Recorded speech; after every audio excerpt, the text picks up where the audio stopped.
Picture this, a little girl is sitting in the middle of a tiny metal shack, garbage blowing around her.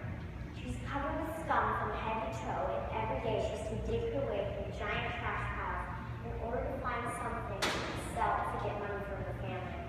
She's thin, weak, and dirty from the lack of food and water. Despite the poverty, she is happy because she has her mom and dad, which in some parts of the world is a treasure. The next day, she's not happy at all. Her parents are gone, and now she's in an orphanage along with millions of other kids across the globe. This is what happens to many kids who have lost their families for some apparent reason. I believe that all people should put much more thought into adopted children who are in this type of situation.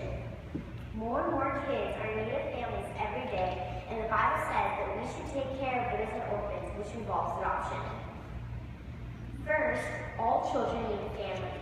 One way I can prove this is that children need to be protected.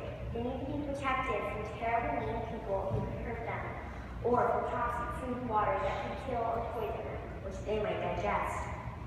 Another reason why all kids need families is that kids require attachment and love so that they have no problems later in life.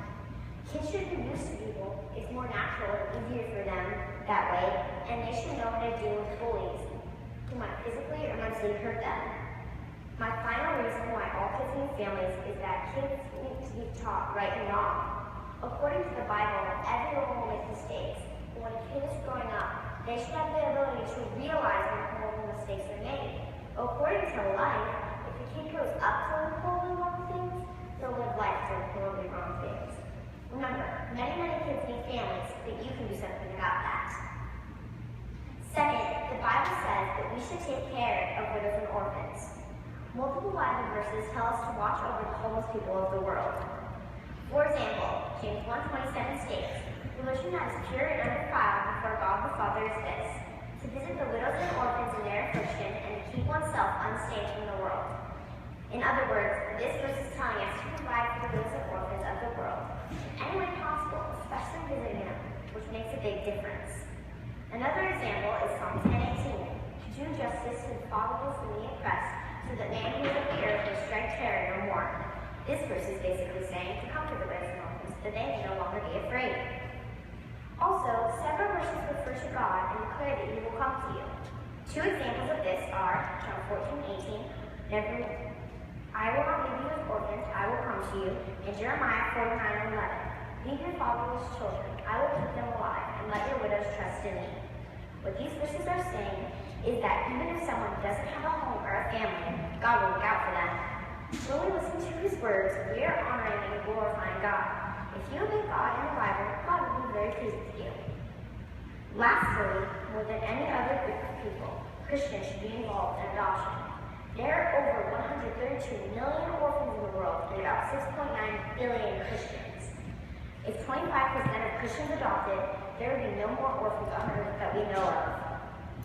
Secondly, we have a huge impact on a child. Most of the orphans in the world are physically and emotionally bankrupt, but we can give them a home, an education, and a kind family. When my family first brought my two little brothers home from Haiti, they were terrified. They had spent their first few years of life in an orphanage and didn't know how to react to us or all the people in the airport laughing, talking, screaming, and happily crying around them. And when we got home, it wasn't much better. But we were stressed, but we turned to God and we knew that it was His will for them to be in our family, so we stuck with it, and they totally perked up and got the idea that they were actually supposed to listen. Nowadays, they're both spunky, loud, and loving. My last reason why Christians should be involved in adoption is that we imitate Christ. God adopted us into His own family. We can do the same to a child. God sent His Son for us, and He loves when we imitate Him. Don't ever forget, we are Christians, and it is our job to follow in Jesus' steps. In conclusion, adoption is absolutely a Christian duty, and people should think more about it. Are you going to spend your life pleasing yourself, or are you going to help enrich the life of an orphan? And finally, when you adopt, you're not just getting another mouth to feed, you're saving a child's life.